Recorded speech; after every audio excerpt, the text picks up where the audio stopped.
আমরা গুনাহগার বান্দারা কোনো আবেদনও করে নেই, আল্লাহর কাছে চাই নেই। আল্লাহ তাআলা সেই নবীর উম্মত হওয়ার তৌফিক দান করেছেন।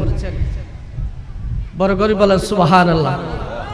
সাথে সাথে সাহাবায়ে কেরামদেরকে স্মরণ করতেছি, যাদের দাওয়াত এবং প্রচারের বিনিময়ে আল্লাহ পাক রব্বুল আলামিন আমাদেরকে ঈমানি দৌলত নসিব করেছেন। সাথে সাথে আউলিয়া কেরামদেরকে স্মরণ করছি, যাদের অক্লান্ত পরিশ্রমে, যাদের রক্ত জড়ানো পরিশ্রমে, যারা অনেক সময় মার খেয়েছেন, অনেক সময় মানুষের কাছে লাঞ্ছিত হয়েছেন, সবগুলো পরিহার করে আল্লাহর কিতাব রাসূলের সুন্নাহকে মানুষকে সত্যের পথে আহ্বান করার জন্য দাওয়াত দিয়ে নিজের জীবনকে বিলীন করে দিয়েছেন, সেই সমস্ত আউলিয়া কেরামদেরকে স্মরণ করছি। আল্লাহ তাআলা তাদেরকে উচ্চ মাকাম দান করুন। বিশেষ করে আজকে এই বাড়ির যতগুলো মুরব্বী, তাদের ইসালে সওয়াব, এগুলার মাধ্যমে আল্লাহ তাআলা তাদের যদি কোনো প্রকার গুনাহ হাতা করে থাকে, এগুলার উসিলায় আল্লাহ তাআলা তাদের কবরকে জান্নাত হিসাবে কবুল করুন। তাদের সকলের মাগফিরাত কামনা করতেছি। বিশেষ করে মাহফিল তো দিয়েছেন 1 মাস 2 মাস আগে, হঠাৎ করে 2 জন মানুষ এখান থেকে বিদায় নেবে, কেহ তো জানে না। যারা মাহফিল শোনার জন্য আজকে মাহফিল হবে, তাদেরও আগ্রহ ছিল বাড়ির মাহফিলটা আমরাও শুনবো, আমরাও দেখব। আল্লাহ তাআলা বলে দিয়েছেন, ইন্নাল্লাহা ইনদাহু ইলমুস সাআ ওয়া ইউনাজ্জিলুল গায়স ওয়া ইয়ালামু মা ফিল আরহাম ওয়া মা তাদরি নাফসুম মাযা তাকসিবু ওয়া মা তাদরি নাফসুম বিআইয়ি আরদিন তামুত ইন্নাল্লাহা আলিমুল খাবীর। আল্লাহ পাক রব্বুল আলামিন বলতেছেন, আমি এই মানব জাতিকে 5টা বিষয় আমি জানাই দিই নাই। মানুষ যদি 5টি বিষয় কখন কি হবে এটা যদি জানতো, মানুষ সংসারের জীবন কাজ পরিহার করে, চাকরি বাকরি পরিহার করে, নিজের সংসারে জীবন চলার পরিহার করে, শুধু আল্লাহর ঘর মসজিদের মধ্যে বসে বসে আল্লাহর জিকির করে করে দিনটা অতিবাহিত করতেন। বড় করে বলেন না সুবহানাল্লাহ। বান্দারা জানে না যে কিয়ামত কখন হবে, আল্লাহ তাআলা বান্দাদেরকে জানাই দেয় নাই। বান্দারা যদি কিয়ামত কখন হবে হবে হাদিসের মধ্যে জানাই দিয়েছেন। আল্লাহ পাক রব্বুল আলামিন মুহররম মাসের 10 তারিখ, এটা আরবি মাসের মধ্যে আল্লাহ তাআলা কখন মাগরিবের সময় কিয়ামত হবে, এই সময় তুল্য করে 2025 সালে হবে, 27 সালে হবে, 30 সালে হবে, 40 সালে হবে, কোন সালে হবে এটা আল্লাহ তাআলা বলে দেয় নাই। সেই জন্য মানুষ জীবন অতিবাহিত করতে, সংসার জীবন পরিচালনা করতেছে। ওয়াইনাজিলুল গায়স, বৃষ্টি কখন হবে দেখতেছেন, ঘর থেকে বের হয়েছে, আকাশ এমন ভাবে আওয়াজ করতেছে, মনে হচ্ছে এখন যে বৃষ্টি আসবে। হতে ইংলিশের মধ্যে একটা কথা, বার্কিং ডগ সেগরুম বিল, হতে যত বর্ষে তত, যত গর্জে তত বর্ষে না, যত আওয়াজ করবে, রাগ দেখাবে, আহা বকা দেখাবে, তেমন সামনে গেলে কিছুই হয় না। তদ্রুপ আল্লাহ পাক রব্বুল আলামিন বৃষ্টি যে কখন হবে মানুষকে এটা জানাই দেয় নাই। ওয়া ইয়ালামু মা ফিল আরহাম, গর্ভের মধ্যে কি সন্তান আছে এটা আল্লাহ তাআলা জানাই দেয় নাই। ওয়া মা তাদরি নাফসুম মাযা তাকসিবু গাদা, ও বান্দা, মানুষ কোথায় মারা যাবে, মানুষ কি বাংলাদেশে মারা যাবে, মানুষ কি তার ঘরের মধ্যে মারা যাবে, মানুষ কি রাস্তার মধ্যে মারা যাবে, মানুষ কি রোডের মধ্যে মারা যাবে, আল্লাহ তাআলা এই বিষয়টা মানব জাতিকে জানাই দেয় নাই। এই জন্য আল্লাহ তাআলা বলতেছে, ওয়া মা তাদরি নাফসুম মাযা তাকসিবু গাদা ওয়া মা তাদরি নাফসুম বিআইয়ি আরদিন তামুত। আল্লাহ তাআলা বলতেছে, মানুষ কোথায় মৃত্যুবরণ করবে। দেখতেছেন কিছুদিন আগে এখানে সবাই ছেলেরা মসজিদের মধ্যে জুমার নামাজ পড়তে গেছে, মসজিদের মধ্যে নামাজ শুরু হবে, শুনতেছে যে ঘরের মধ্যে মা মারা গেছে। মাকে দেখে গেছে, এটাকে কেহ জানে, কেহ মেনে নিতে পারবে? এই যে আমি সামনে দেখেছি, এই মুরব্বীরা অনেক কষ্ট পেয়েছেন, এটাও আল্লাহর রহমত। যাদেরকে আল্লাহ তাআলা রোগ দিয়ে পৃথিবীর জমিন থেকে বিদায় নিয়ে এনে আল্লাহ তাআলা তাদের গুনাহগুলো মাফ করে পৃথিবীর জমিন থেকে বিদায় নিয়ে এনে বড় করে বলেন সুবহানাল্লাহ। এটা আল্লাহ তাআলা ধৈর্য ধরার। আইয়ুব আলাইহিস সালামকে আল্লাহ তাআলা 18 বছর দিয়েছেন, আল্লাহ তাআলা পরীক্ষা করেছেন। আমরা তো নবী না, নবীর মতো কষ্ট এটা তো আমাদের দ্বারা সম্ভব না। আমরা মানুষ, ওয়ানের মানুষ ওয়ানের, শিশুর মানুষ শিশুর, ক্লাস 10 এর ছাত্র 10 এর, এদের পরীক্ষা যার যত মান অনুযায়ী পরীক্ষা হয়। আমরা হলাম সাধারণ মানুষ, তাবির সাহাবীও হতে পারে নাই, তাবিও হতে পারে নাই, তবু তাবিনকে ও দেখি নাই, তাহলে আমরা আলেম উলামা ফির মাশাইখকে দেখেছি, তাহলে আমাদের অবস্থাও তদ্রূপ হবে। তো এই জন্য আল্লাহ তাআলা বলতে, বান্দা আমি তোমাদেরকে এই বিষয়টা আমি জানাই দিই নাই, যদি জানতে কাজ করতে না, সংসার জীবন পরিচালনা করতে না, এইভাবে অনেকগুলি। আরেকটা বলতেছে আল্লাহ তাআলা, বান্দা আমি তোমাদেরকে আগামীকাল তোমার তাকদীরের মধ্যে কি হবে, কি রুড এক্সচেঞ্জ হবে, তোমার ব্যবসা বাণিজ্যের মধ্যে লস হবে, তোমার চাকরি থাকবে কি থাকবে না। এখন কতগুলো চাকরি চলে গেছে না, 5,500। কতগুলো ফ্যামিলি আজকে রাস্তা রাস্তায় ঘুরতেছে, রিজিকের জন্য তালাশ করতে হবে না। আল্লাহ তাআলা এগুলো পরীক্ষা দিয়েছেন, ধৈর্য ধারণ করতে হবে। আল্লাহ এই জন্য ইয়া বুনাইয়া আকিমিস সালাতা ওয়া'মুর বিল মারুফ ওয়ানহা আনিল মুনকার ওয়াসবির আলা মা আসাবাকা। আপনাদের উপর বিপদ আসবে, মুসিবত আসবে, রিজিকের উপর আসবে, এটা আপনাদেরকে পরীক্ষা করতেছেন। এই বিপদের মধ্যে যখন ধৈর্য ধরে আল্লাহ তাআলার উপর অটল থাকবেন, আল্লাহ তাআলা আমাদেরকে আপনাদেরকে কামিয়াবি নসিব করবেন। বড় করে বলেন সুবহানাল্লাহ। সালাতুন ইয়া রাসূলুল্লাহ আলাইকুম, सलाम या हबीबल्लाह अलैकुम, अजब रंग पर है बहर मदीना, के सब जन्नती है नसारे मदीना, सलातुल याम सलाम या हबीबल्लाह अलैकुम। এটা প্রাসঙ্গিক।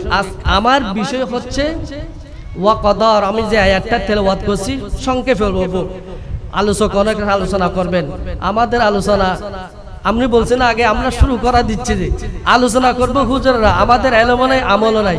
আল্লাহ তাআলার পবিত্র কালামে পাক একটা আয়াত তেলাওয়াত করছি, ওয়ালা আন্না মা ফিল আরদি জামিয়ানা কুলামু ওয়াল বাহরু ইয়ামুদ্দু বাদি সাবাত আবহুরিম মা নাফিদাত কালিমাতুল্লাহ ইন্নাল্লাহা আজিজুল হাকিম। আল্লাহ পাক বলতেছেন, ও বান্দা পৃথিবীর মধ্যে আমি তোমাদেরকে এমন একটি কিতাব দিয়েছি, এমন একটি কোরআন দিয়েছি, এমন একটি কনস্টিটিউশন, এমন একটি সংবিধান দিয়েছি আমি তোমাদেরকে, যেটা সর্বশ্রেষ্ঠ রসুল, সর্বশ্রেষ্ঠ মহামানব রহমতুল লিল আলামিন, ওই রসুলের মাধ্যমে তোমাদেরকে একটা কিতাব দিয়েছি। ওই কিতাবের মধ্যে বিন্দু মাত্র তো কোনো সন্দেহ নাই, সন্দেহের অবকাশও নাই। ওই কিতাবের মধ্যে যদি একটা আয়াত যদি তোমরা তেলাওয়াত করেছো, ওই আয়াতের একটি হরফের যদি ব্যাখ্যা বিশ্লেষণ করতে চাও, পৃথিবীর মধ্যে যত সমুদ্র আছে সব সমুদ্রের পানিকে যদি খালি বানানো হয়, পৃথিবীর জমিনের মধ্যে যতগুলি গাছপালা আছে, এই গাছপালাকে যদি সমস্ত গাছপালাকে যদি কলম বানানো হয়, লেখনিওয়ালা বানানো হয়, এই লেখার কলম দ্বারা 4 সমুদ্র 13 নদীর পানি দিয়ে যদি ওই পবিত্র কালামে পাকের একটি হরফের একটি আয়াতের যদি ব্যাখ্যা বিশ্লেষণ করতে যাও, পৃথিবীর সমস্ত গাছপালা ভেঙে যাবে, পৃথিবীর সমস্ত কালিগুলো শেষ হয়ে যাবে, গাছপালাগুলো ভেঙে সুরমার হয়ে যাবে। তারপর আল্লাহ পাকের কালামের একটি আয়াতের একটি হরফের ব্যাখ্যা বিশ্লেষণ করে শেষ করা যাবে না। বড় করে বলেন না সুবহানাল্লাহ। তো আমি কি, আমার মতো একজন নগণ্য গোলাম, আমি কি কোরআনের ব্যাখ্যা করে শেষ করতেছি? যে অন্তত কিছু বিষয় আপনাদের বলে দোয়া নিয়ে বিদায় নেবে, সেটাই আমি, আমার কোনো ব্যাখ্যা করার এতটুকু আল্লাহ তাআলা আমাকে গেলাম দেয় না, শুধু আপনাদের দোয়া। আল্লাহ তাআলা বলতেছেন, ওয়া কদা রাব্বুকা আল্লা তা'বুদু। পৃথিবীর মধ্যে, সমাজের মধ্যে, এলাকার মধ্যে, পরিবারের মধ্যে সবচাইতে যেটা বেশি অবহেলিত, যেটার প্রতি মানুষ অবজ্ঞা করে, আমার কথা বোঝা যায়? পৃথিবীর মধ্যে, সমাজের মধ্যে, পরিবারের মধ্যে যেটা সবচেয়ে বেশি অবহেলিত, যে বিষয়টাকে মানুষ গুরুত্ব দেয় না, যে বিষয়টাকে মানুষ পাত্তা দেয় না সেটা হচ্ছে একমাত্র মার বাপ।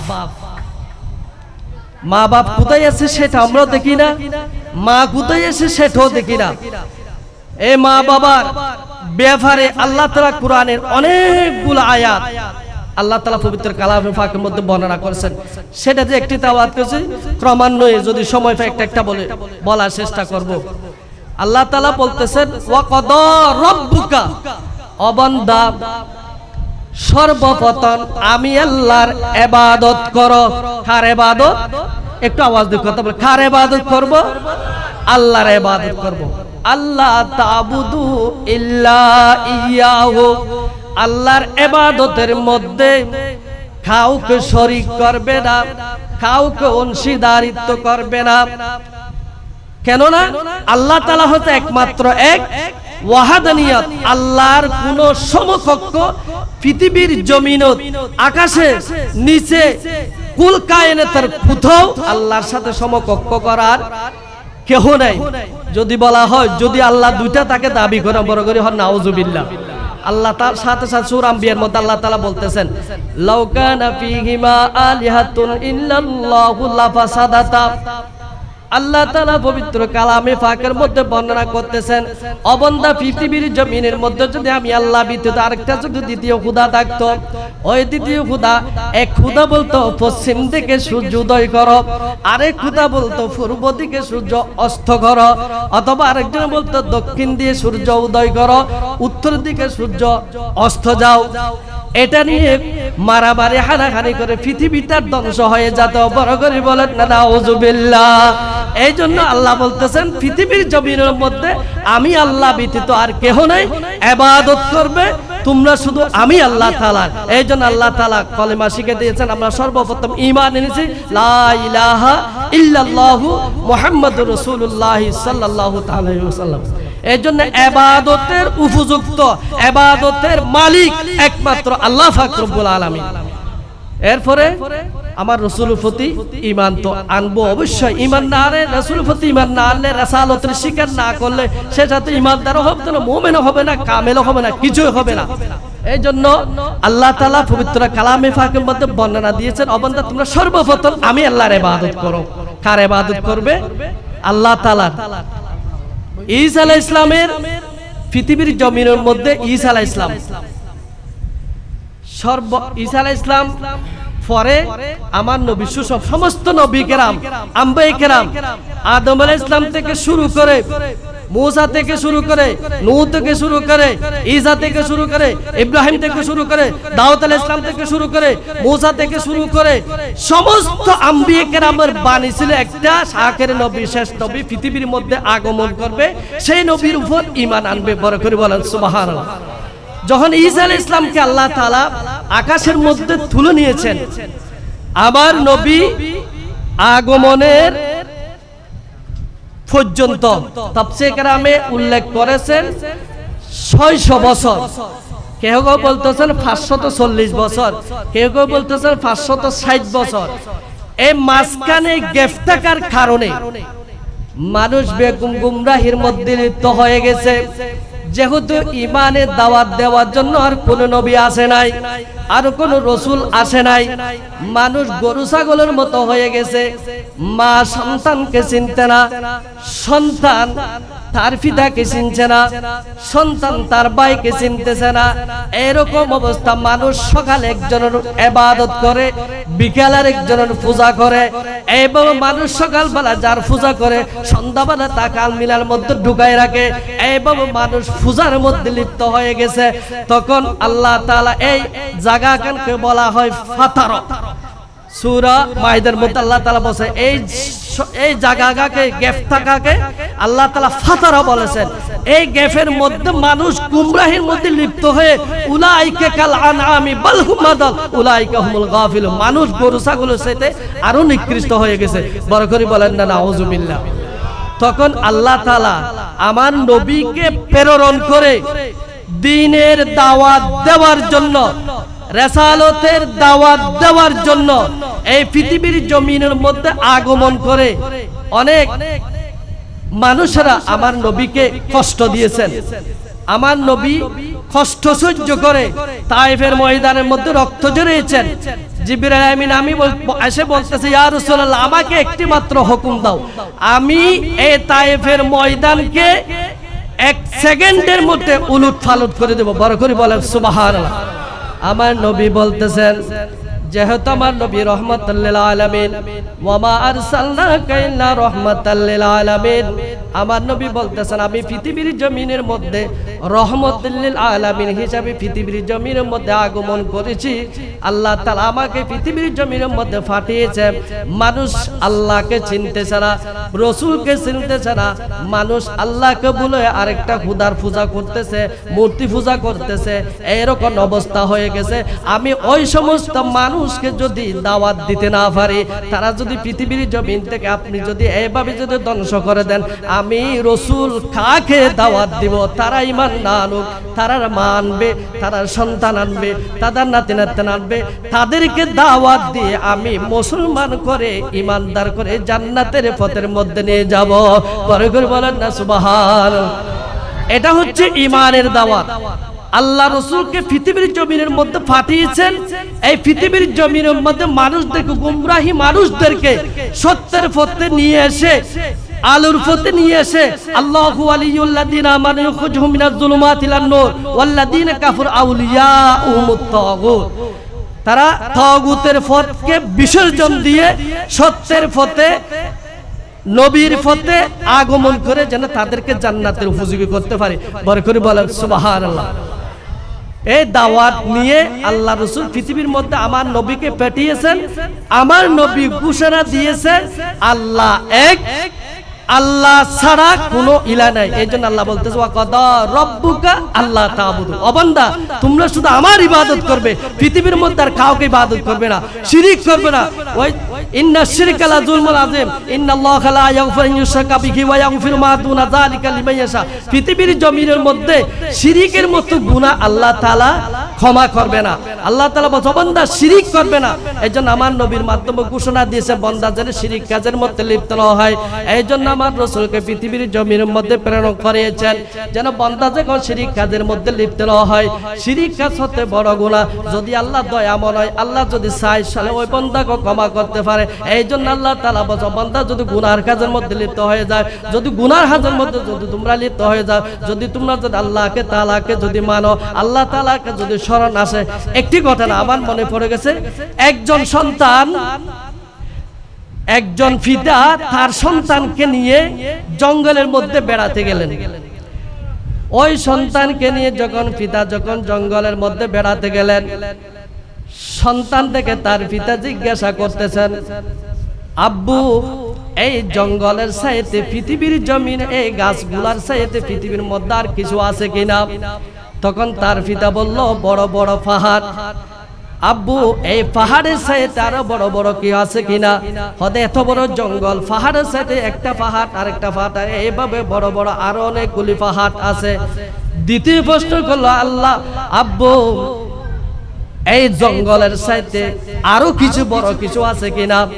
তখন ওই পিতা বলল, আব্বু এই জঙ্গলের সাইতে পৃথিবী, এই পৃথিবী আকাশ আরো সব সাইতে বড়। বড় করে বলেন না সুবহানাল্লাহ। আসমান আরো বড়। আবার বলল, আব্বু এই আকাশ থেকে আরো বড় কিছু আছে কিনা? তখন তার সন্তানকে জবাব দিল, আব্বু এই আকাশ থেকে আরো বড়, সব চাইতে বড় একটা জিনিস আছে, সেটা হচ্ছে আমার পাপ। বড় করে বলেন না সুবহানাল্লাহ। পাপ হতে আমার পাপ আরো বড়। সন্তান এখনো বুঝ পায় নাই, আবার বলতেছেন, আব্বু এর সাথে আরো বড় কিছু আছে কিনা? তখন তার পিতা ওই সন্তানের জবাবে বলতেছেন, আব্বু ওই গুনার চাইতে একটা জিনিস আরো বড় আছে, হতে সেটাকে, হতে সেটা আমি আল্লাহ, তুমি আল্লাহর বড় দয়া। বড় করে বলেন না সুবহানাল্লাহ। হতে আল্লাহর দয়া গুনার চাইতে আরো বেশি বড়। অবান্দা যখন গুনাহ করবে, নামাজ পড়বে না, এখন বলতেছি নামাজ পড়ার জন্য আমরা মাহফিলে ইন্তজাম করতেছি। আল্লাহ দিয়েছে মানুষকে, আয়াতে প্রথমে বলছো কাদা রাব্বুকা আল্লা তা'বুদু, আমি আয়াতের বাইরে যাব না। আল্লাহ বলতেছেন ও বান্দা তোমরা আমার ইবাদত করবে। আল্লাহ আরেক জায়গার মধ্যে বলতেছেন ওয়া খালাকাতুল জিন্না ওয়াল ইনসা ইল্লা লিয়াবুদুন, ও বান্দা আমি পৃথিবীর জমিনের মধ্যে তোমাদেরকে আমি পাঠিয়েছি এই জন্য শুধুমাত্র আমার ইবাদত করবে, আমার ইবাদত করবে, আমার বন্দেগী করবে। এভাবে দুই জাতিকে আল্লাহ তাআলা এই দায়িত্ব দিয়ে পৃথিবীর জমিনের মধ্যে পাঠিয়েছেন। আর কারণ আল্লাহ তাআলা এই পৃথিবীর মধ্যে মানব জাতিকে যখন পাঠানোর জন্য ইচ্ছা করেছিলেন, ফেরেশতারা তাদেরকে বাধা দিয়েছিল। আল্লাহ এই মানুষ তো পৃথিবীর জমিনের মধ্যে গিয়ে কি করবে? মানুষ পৃথিবীর জমিনের মধ্যে গিয়ে কি করবে? ফাসাদ করবে, রক্ত ফাসাদ করবে। আমরা তো আল্লাহ তাআলা ইবাদত বন্দেগী করতেছি। আল্লাহ তাআলা বলতেছেন আমি যা জানি তোমরা তা জানো না। এই জন্য আল্লাহ তাআলা পৃথিবীর জমিনের মধ্যে মানব জাতিকে পাঠিয়েছে। এই ধরনের মাহফিল যখন হবে, এই ধরনের মিলাদুন নবী মাহফিল যখন হবে, আল্লাহ তাআলা ফেরেশতাদেরকে দেখে বলবে যে ও আমার ফেরেশতারা, তোমরা তো পৃথিবীর জমিনের মধ্যে যখন আমি এই বান্দাকে যখন পাঠাইছিলাম, তোমরা বলতেছিলে এরা পৃথিবীর জমিনের মধ্যে ফাসাদ করবে। এরা তো আজকে মাহফিল দিয়ে আমি আল্লাহর গুণগান করতেছে, আমি নবীর সলাহানি করতেছে। বড় করে বলেন সুবহানাল্লাহ। সালাতুন ইয়া রাসূলুল্লাহ আলাইকুম, সালামুন ইয়া হাবিবাল্লাহ আলাইকুম, লাহু রাব্বিল আরশ জিসকো जो मिला उनसे मिला, पढ़ते हैं कौनैन में नियामत रसूलुल्लाह के सलातुन या সালামুন ইয়া হাবিবাল্লাহ আলাইকুম।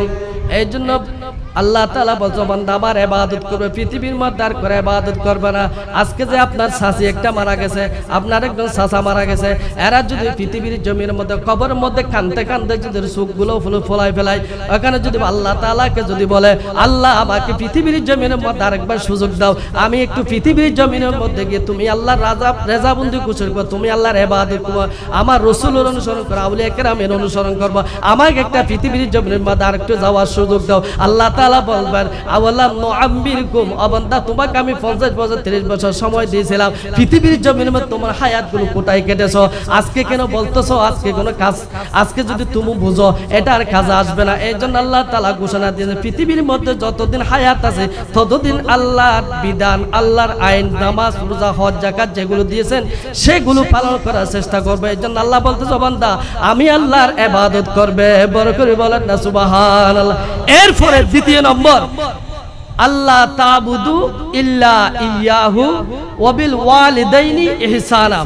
আল্লাহ তাআলা বলতেছে যে ও বান্দা এবার তুমি আল্লাহর পরে কিছুর স্থান দেয় নাই, কারো স্থান দেওয়া হয় নাই, পৃথিবীর মধ্যে কোনো আউলিয়া কেরামের স্থান দেয় নাই, আল্লাহর পরে আউলিয়া কেরামের স্থান দেয় নাই, কোন মুরব্বীর স্থান দেয় নাই, কোন আলেমের স্থান দেয় নাই, কোন পীর মাশায়েখের স্থান দেয় নাই, শুধু স্থান দিয়েছেন আল্লাহ তা'বুদু ইল্লা ইয়াহু ওয়া বিল ওয়ালিদাইনি ইহসানা। বড় করে বলেন সুবহানাল্লাহ। যদি পৃথিবীর মধ্যে তোমার পিতামাতা যদি বেঁচে থাকে, অবান্দা যদি তোমার পিতামাতা যদি পৃথিবীর জমিনের মধ্যে বেঁচে থাকে, তাদের সাথে সৎ ব্যবহার করো, তাদের সাথে ভালো ব্যবহার করো, তাদের সাথে ভালো আচরণ করো। কেন তাদের সাথে ভালো আচরণ করব? পৃথিবীর মধ্যে আল্লাহ তাআলা যখন মানব সৃষ্টি করার জন্য যখন ইচ্ছা করলেন, আল্লাহ তাআলা সরাসরি মাটি দিয়ে সৃষ্টি করেছেন হযরত আদম আলাইহিস সালামকে, সরাসরি মাটি দিয়ে সৃষ্টি করেছেন আদম আলাইহিস সালামকে। আদমের বাম পাশ থেকে হাওয়া আলাইহিস সালামকে সৃষ্টি করেছেন। আমাদের মা, সকল মানুষের মা, সকল মানুষের পিতা হচ্ছে আবুল বশর আদম আলাইহিস সালাম, সকল মানুষের মা হচ্ছে হযরত হাওয়া আলাইহিস সালাম। এদেরকে সৃষ্টি করলেন শুধুমাত্র সরাসরি মাটি দিয়ে আদম আলাইহিস সালামকে সৃষ্টি করলেন। এরপরে আল্লাহ তাআলা যখন মানব বিস্তারের জন্য যখন ইচ্ছা পোষণ করলেন, আল্লাহ তাআলা হযরত আদম আলাইহিস সালামকে পৃথিবীর জমিনের মধ্যে পাঠিয়েছেন। লম্বা করে সেদিকে যাব না, আল্লাহ তাআলা যখন মানব জাতিকে সৃষ্টি করার জন্য যখন ইচ্ছা পোষণ করলেন, আল্লাহ তাআলা হযরত আদম আলাইহিস সালামকে পৃথিবীর জমিনের মধ্যে পাঠিয়ে দিয়েছেন। পৃথিবীর জমিনের মধ্যে পাঠিয়ে দেওয়ার পর হযরত আদম ও হাওয়ার মাধ্যমে, এই দুজনের মাধ্যমে আল্লাহ তাআলা বংশ বিস্তার করায় আজকে আমি আর আপনি এই বংশ বিস্তারের মাঝে কত কষ্ট। আল্লাহ তাআলা সুম্মা খালাকানা নুতফাতা আলাকাতান, আমি আর আপনাকে আল্লাহ তাআলা সৃষ্টি করেছেন এক ফোঁটা নাফাক পানি থেকে। এই পানিগুলো মায়ের রেহেমের মধ্যে গিয়ে ওই অবস্থায় নুতফা আকারে 40 দিন ওখানে থাকবেন। সেই 40 দিন থাকার পরে সেগুলো আজ 40 দিন থাকার পরে রক্ত হবে। 80 দিন আবার 40 দিন থাকার পরে রক্ত জমাট হয়ে একটি ফুতুল আকারে মায়ের গর্ভের মধ্যে ধারণ করবে। তখন আল্লাহ তাআলা মালাইকাতুর রেহেম নামের একজন ফেরেশতার মাধ্যমে একটা ফু দেওয়ার মাধ্যমে মায়ের ফেরের মধ্যে নড়াচড়া করবে। বড় করে বলেন না সুবহানাল্লাহ। এইভাবে তো এবার কিভাবে রেখেছেন আল্লাহ বলতেন সুম্মা জাআলনা নুতফাতাম ফি করারিম মাকিন, আমি এমন একটি সুরক্ষিত এমন একটি গোপন জায়গার মধ্যে আমি এই মানব জাতিকে মানব সন্তানকে সুন্দর করে সুন্দর আকৃতিতে আমি ওই স্থানের মধ্যে রেখে দিয়েছি যেন কোনো একটা কিছুই আলো বাতাস নাই, কোনো ডাক্তারের কাছে যেতে হচ্ছে না, কোনো একটা ময়লা লাগতেছে না। একটা প্যাকেটের মাধ্যমে কেন মায়ের গর্ভের মধ্যে আল্লাহ তাআলা আমাদেরকে রেখেছেন। আমরা খাদ্য কোথায় থেকে খাবো? আল্লাহ তাআলা মায়ের নাভি থেকে আমাদের নাভির মধ্যে এমন ভাবে ফিট করে দিয়েছেন। আল্লাহ তাআলা মায়ের যে খাবারগুলো খাবো ওখান থেকে আমাদের জন্য খাবার ওখানে আস্তে আস্তে অটোমেটিক স্পেশাল ভাবে আল্লাহ তাআলা ফ্রিজাকার মধ্যে ওখানে তৈরি করে রেখেছেন। এই জন্য আল্লাহ তাআলা বলতেছে সুম্মা জাআলনাহু নুতফাতান ফি করারিম মাকিন, আল্লাহ তাআলা বলছে আমি সুরক্ষিত জায়গায় তোমাদেরকে রেখেছি। ওয়াবিল ওয়ালিদাইনি ইহসানা, ইহসান কিভাবে? হদ ইহসান অর্থ দয়া। ইহসান হতে কিভাবে? আমরা যখন পৃথিবীর জমিনের মধ্যে জন্মগ্রহণ করি শুধু আমরা খান্না ব্যতীত আর কিছু জানি না। মায়ের পেট থেকে পড়ার সাথে শুধু ট্যাটে এমন ভাবে শুধু কান্না করি, কান্না করার কিছু তো আর কিছু থাকে না। ওই অবস্থায় মা আমাদেরকে ইহসান করে আমাদেরকে, আমরা যখন দুধ খাওয়ার জন্য আমরা কি জন্য কান্না করতেছি, মায়ের কুলের মধ্যে পেশাব করতে, শীতকাল সবাই ঘুমাচ্ছে, মাতা ঘুমাচ্ছে, সন্তান ঘুমাচ্ছে, আর মানুষেরা প্রাবতে সবাই ফিত ঘুমাচ্ছে। ওই অবস্থায় মধ্যে আমরা মায়ের কোলের মধ্যে পেশাব করে দিয়েছে। ওই মায়ের অবস্থায় আমাদেরকে কোনো বাবা আমাদেরকে গালি দেয় নাই, আমাদেরকে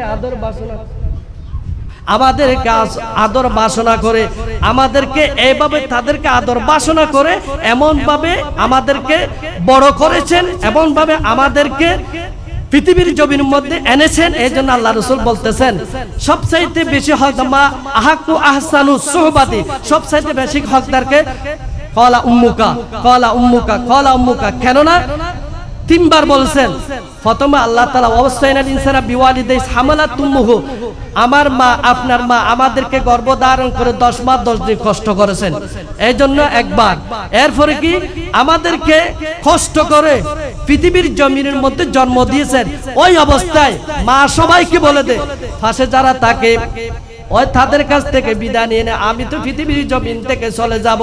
আমার একটি কলিজার টুকরা সন্তান আছে, আমার একটি কলিজার টুকরা মেয়ে সন্তান আছে, তোমরা সবাই ওনাকে দেখে রাখি, হয়তো আমি পৃথিবীর জমিন থেকে আর বাঁচব না। এই জন্য কোনো মা যদি সন্তান জন্ম দেওয়ার সময় যদি মৃত্যুবরণ করে, আল্লাহ রাসূল বলতেছেন তাকে শহীদ হিসাবে মর্যাদা দেওয়া হয়। বড় করে বলেন না সুবহানাল্লাহ। আবার সন্তান দেওয়ার পরে যদি তিনি যে বাঁচি থাকে, জিহাদ করতে হবে না, পুরুষদেরকে জিহাদের ময়দানে জিহাদ করে গাজী হতে হয়, হয়তো ওই মানুষটি ওই মা গাজী হিসেবে পৃথিবীর জমিনের মধ্যে বেঁচে থাকবে। এই জন্য চতুর্থবারের মধ্যে বলতেছেন কলা আবুকা, তোমরা পিতার সাথে সৎ ব্যবহার করবে, পিতার সাথে সৎ ব্যবহার করবে। এই জন্য আমি একটু শেষ করে দিব একটা ঘটনা বলে, এটা বলে আমি এখন শেষ করে দেব। আল্লামা ইবনে শিবলি নুমানি, তিনি একজন আল্লাহর জবরদস্ত ওলি। তিনি যখন হজ করতে গেলেন, খানায়ে কাবায় তাওয়াফ করতে গেলেন, প্রথম বছর তিনি যখন হজ করতে গেলেন একজন মানুষকে দেখলেন খানায়ে কাবার পাশে হজর আসওয়াদের পাশে শুধু আল্লাহ আল্লাহ আল্লাহ বলে আল্লাহর কাছে ফরিয়াদ করছে, আর কিছু বলতেছে না। লাব্বাইক লাব্বাইক এগুলো কিছুই বলতেছে না, শুধু এটা বলবে আল্লাহ আমাকে ক্ষমা করে দাও, আল্লাহ আমাকে ক্ষমা করে দাও, আল্লাহ আমাকে ক্ষমা করে দাও। এভাবে এভাবে যখন বলতেছে, প্রথমবার দেখছে কিছু বলে না, দ্বিতীয় বছর আবার হজে গেছে আবার কিছু বলে না, তৃতীয় বছর আবার হজে গেছে আবার কিছু বলে। চতুর্থ বছর গিয়ে জিজ্ঞাসা করলে তোমার এই অবস্থা কেন? তুমি আল্লাহ তাআলার কাছে প্রার্থনা করতে, আল্লাহ তাআলা বলতেছে তোমার দোয়া কবুল করা হবে না, কেননা তুমি এভাবে কি অপরাধ করছো? তখন ওই মানুষটির হাতও নাই পাও নাই, শুধু মাজালাটা আছে। তখন ওই মানুষের বাপ ছোটকালে মারা গেছে। কখন মারা গেছে? ছোটকালে মারা গেছে। এতিম অবস্থা মা উনাকে বড় করেছেন, বড় করার পরে বিবাহ উপযুক্ত যখন হয়েছে বিবাহ করেছেন, বিবাহ করানোর পরে সংসারের মধ্যে আগুন লেগে গেছে। যেহেতু ওই সংসারের মধ্যে পুত্র যে বউটা আনছে সেটার সাথে তার মায়ের সাথে মিলে না। একদিন বলল তোমার মা আমাকে এরকম করো। উনি মিস্ত্রি কাজ করতেন, সংক্ষেপে বলতেছে লম্বা ঘটনা। উনি কাজ করতেন, সারা দিন কাজের সন্ধানে বের হয়ে যেতেন, আবার সন্ধ্যাবেলা ঘরের মধ্যে ফিরে আসতেন। এভাবে একদিন দুই দিন এভাবে না শেষ করে দিচ্ছে। এভাবে যখন নালিশ করতেছেন, এরপরে বলতেছেন আমি আমার মাকে এমন ভাবে কষ্ট দিয়েছি, আগুনের মধ্যে লাথি মারে ফেলে দিয়ে তাকে পৃথিবীর জমিন থেকে শেষ করে দিয়েছি। বড় করে বলেন নাউজুবিল্লাহ। সালাতুন ইয়া রাসূলুল্লাহ আলাইকুম, সালামুন ইয়া হাবিবাল্লাহ আলাইকুম, ওয়াল হাবিবুল্লাযী তুরজা শাফাআতুহু লিকুল্লি হাওলিন মিনাল্লাহ ওয়ালি মুকতাহিমি। সালাতুন ইয়া রাসূলুল্লাহ আলাইকুম, সালামুন ইয়া হাবিবাল্লাহ আলাইকুম, ওয়া আখিরু দাওয়ানা আলহামদুলিল্লাহি রাব্বিল আলামিন। আসসালামু আলাইকুম।